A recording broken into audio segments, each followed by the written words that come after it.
My name is Kiran. I am 32 years old. So my physical transformation, when I first started out, I was 78 kg and I've dropped down to 64 kg. I've went from, I think, 43% body fat down to 20% body fat. And probably even less now, actually, because I haven't measured myself recently. I think it's like 18 maybe. Like physically, the definition on my upper half is amazing. I've stripped down the body fat percentage there. I've got a good lower half as well. Movement wise, like functionality, I can run, skip, jump, hop. I can do all those types of movements. Strength wise as well, I'm able to lift, press, like 50 kg plus. I can squat quite a big, like decent weight. And I'm just able to move. Like the agility that I feel like that my body has developed is just crazy to where I was when I first started back, or thinking about like dance and just general sports that I did before. Like I feel so light and I feel like I can just go and move. So there's like a negative, maybe there's a negative and a positive to this. One of the triggers was looking at my parents and looking at their lifestyle now. So they're like late 50s, early 60s. My dad has very limited movement. He can't bend over. He doesn't have that balance. He doesn't have coordination, and all of these little things that we are, as human beings, we should naturally have and we should naturally work with. He doesn't have them, and that's from a lack of movement and from a lack of training and a lack of taking care of his health and his fitness. So that scared me, and I was like, I don't want to be 60 and only be reliant on like the NHS or family or my sons and my daughters if that happens. Because I mean, I don't know how my life's going to be. Like, I might not ever have kids. If I'm then all by myself, am I still going to be able to be a self-sufficient human being at that age?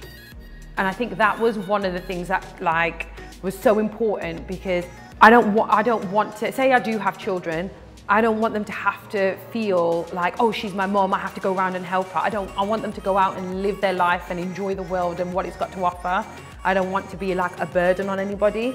So that was one of my triggers. And I think mentally as well and psychologically, I think it was so important that I developed a good relationship with myself inside. Like me, my brain and my body, I wanted us to be in sync, succinct as well, so that I could understand my emotions and be able to deal with them, and know like the benefits of exercising, and know the benefits of like having a high fitness level, and know like that actually by being able to finally eventually do pull-ups, so the amazing feeling that it's going to give me. And like when you're so caught up in the negativity of not being confident and not having self-esteem and like not like putting on this persona, you get so caught up in that environment that you forget actually the relationship that you have with yourself is so important, because it's just you and yourself, really. Like if everything went away, it'd just be you and yourself and your thoughts.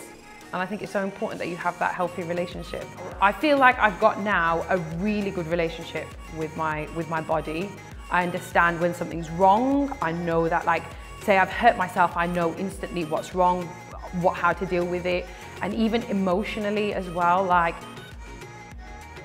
I understand what is making me feel sad, and I know how to deal with that emotion. Like I know when I don't feel confident, and I know how to deal with it. And yeah, I just think that that's so important. And it comes naturally, like by being physically fit, by being in this kind of an environment, you have all these hormones and this energy that runs around, and it helps you like develop like an understanding of your body. So I was overweight, not massively, but I was carrying a lot of body fat percentage. I was able to move because my background is dance and sport, so I had some kind of basic movement and agility and flexibility, but my my fitness levels were absolutely poor, like cardiovascular wise. My mental and psychological health was not that great either. I was very self-conscious. I didn't have a lot of confidence in my own body. and my relationship with myself wasn't that healthy, even though I was able to put on a front and be confident for my job and for my peers and for my friends and for family. So it was almost like it was a front that I was putting on. It wasn't really reflective, or it wasn't really something that I truly felt inside. So it was like a persona almost that I had for the world. I think the value was not just about my movement content. It was very much about meeting people that are similar to me in the sense of like psychologically and mental health wise. Physical appearance, yeah. So we were all like kind of this group of people. So like it was like a family almost. So I got value from that, value from Mike's, obviously yourself, your like the support that you gave, the encouragement, the support, the feedback, the guidance, the quality and value that I got from the classes as well, because it's like quite a small and intimate gym. Like you're almost in like a small group personal training kind of setting sometimes in some of the classes. So you get that individual one-to-one support as well.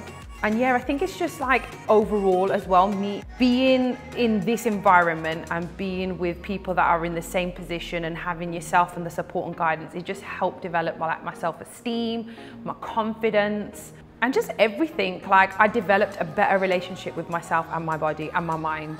So it's brought a lot of value to my life, and I think a lot of that value is transferable as well to like other aspects of my life. So like my day-to-day kind of routine, and how like I'm at work and the routine that I have at work. A lot of my disappointments came from not being able to do and have the strength to be able to do certain movements the way that I thought I'd be able to do them. So my journey it's not aesthetic, even though aesthetic does help with confidence and self-esteem. My overall target and my goal is to be able to move my body in ways that I never thought I could, and that's the challenge for me.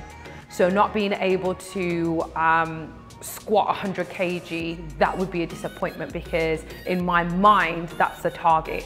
Not being able to do a pull-up like easily or do 3 or 4 consistently, that to me would be a disappointment. It is a disappointment because that's what I want more than anything. So a lot of my disappointments come from not being able to perform certain movements, but I think I can overcome them. I know that it comes down to the consistency of my training, the consistency of my nutrition, and actually giving my body a break and allowing it to kind of recover, and then me practicing and like getting back to doing those movements again. Movement doesn't just come, it comes with time and it comes with practice. And I think that's the one thing that I learned about being here, being in this environment, and training and doing all the different classes, doing HIIT, doing sports functional. Yeah, my body like can move in so many different ways, but being able to hit those targets that I've set myself, I actually need to practice them. And I think that's one of the things that I learned from those disappointments. Movement-wise, I didn't have any fears. It was food-wise that I had fears. Do you have any mental fears? No mental fears. No mental fears, because I know that with movement and with training, you will naturally start to feel a lot more confident, your self-esteem will develop, you'll just become a better wholesome person. But I think nutrition was probably one of my biggest fears, because I knew it was something that, even though I teach it, it was something that I needed to really get a really good understanding of, to not at a level 3 personal training level, at an even higher level. So that was a fear in the sense that I love food. I'm a big foodie. I love all types of cuisines. And the fact that I would have to then really consider my calories, what my protein and my carbohydrates and my fat, like what the makeup of that would be like, and how many calories I would have to have a day, what my deficit day would look like, and having to actually develop that knowledge, develop that understanding, and then be able to consistently sustain that and make it part of my life. That was probably one of the fears that I had, because I was like, if I don't get it right, I might put on weight and then it'll slow down my progress. And then, so yeah, I just went into this crazy mind spiral. But it was fine because I figured it out and it was all good. And it's not a fear anymore because I just know what I need to eat. It's like embedded in part of my life now. So the thought of not doing it naturally I just can't picture it. Like, it's just surreal, like what my food was like 2-3 years ago, because it's so different now. Like, I can differentiate between what's good and what's bad for me, how much I need to have, and I can visualize it. And I can go, I don't necessarily have to make all my food anymore. If like there's days where like I can't prep my food, I know what I can get and I know where to go to get the foods that I need to be able to sustain my, my nutrition. This point in my journey, the only distraction that I had was nutrition. So nutrition was something that really bothered me. And like sometimes I would allow myself to kind of sink into, not a depression, but sink into this sadness that like I'm not at the point that I want to be. Why is my body not changing? Like, what is happening? And that would kind of demotivate me and slow down my progress. Those were the only 2 real distractions that I had in my journey. So me and Mike have an amazing bet on at the minute. If I get 6 pull-ups, he owes me a pair of trainers, and I'm gonna get it. We already know that I'm gonna win. However, if Mike is able to hold a handstand for 30 seconds, then I owe him a pair of trainers. But I'm already ahead because I can do like 4. I just need 2 more and then that's it.